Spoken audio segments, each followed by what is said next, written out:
The new upcoming iOS has a lot of new updates for iPads, but one in particular comes for the iPhone and hopes to make your life safer. Part of the iOS 11 is that it will be able to block notifications while driving. It's not immediately clear how this will work, perhaps via the Bluetooth system. Perhaps you have to set it that way like you would for Do Not Disturb or what have you, but they're hoping to cut down on phone-related driving fatalities and accidents, I presume? There's one of the most powerful anti-phone driving PSAs was done by Werner Herzog, where it's just like the most soul-crushing. He talks during it. He's like, the people should not be sending the text so they die. It gets really depressing, but it is a huge issue, notwithstanding how flip I just was about it. It is. I mean, we're laughing, but it does.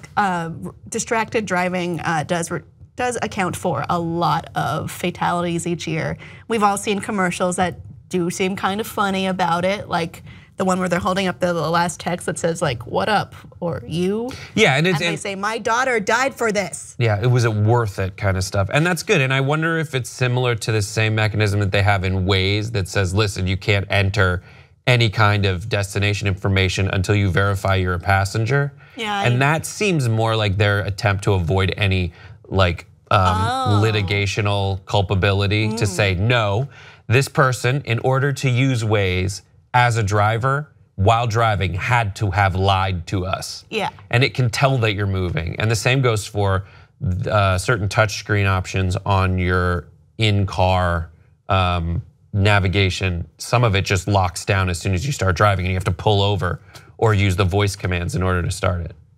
So I wonder how Apple would be able to lock you out like that, because if you can go around it, like the Waze system, people will go around it. I've gone around it, I'll admit. Right. I think it's more of those, listen, if you want to have the option, and they probably have something where if you have a phone and you give it to your kid, you would have the option, hopefully, to put in that same setting so that it stops your kid from texting while driving. Oh, like you have to enter a certain code? Right, and then the parent would be like, this is always disallowed from sending or receiving texts while driving as long as they haven't entered this code to unlock it.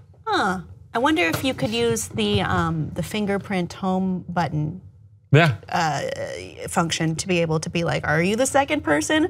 Put their fingerprint in. Is there two? But I guess you could go around that with 2 fingers. You know what? I just thought it through. Nope. Impossible. My solution doesn't work. This is the kind of innovation that needs to be done, and people thinking it through. So you're doing great work.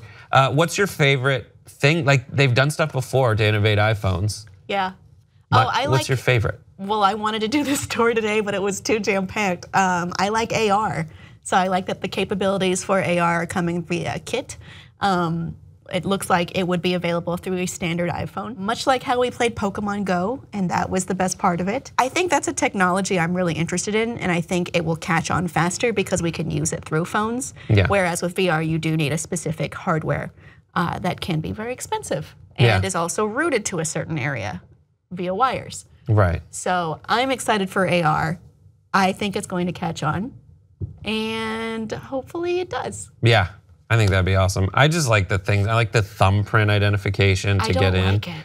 It's just so much easier than tapping in my code. It never reads my fingers. Really? I programmed in 4 fingers. Let's see your fingers.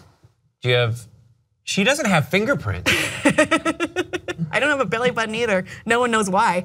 Anyway. Crazy. No, it's just like you it have doesn't a belly read button, me. right? I do. Okay, thank God. I believe that for a second.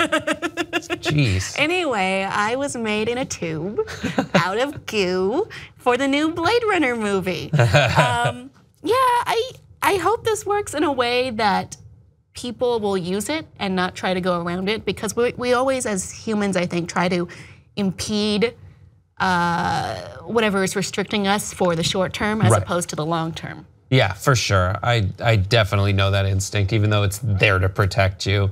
But I think it's good to have it as a setting. The saddest thing would be if someone got into a car crash while trying to undo the setting. Oh no.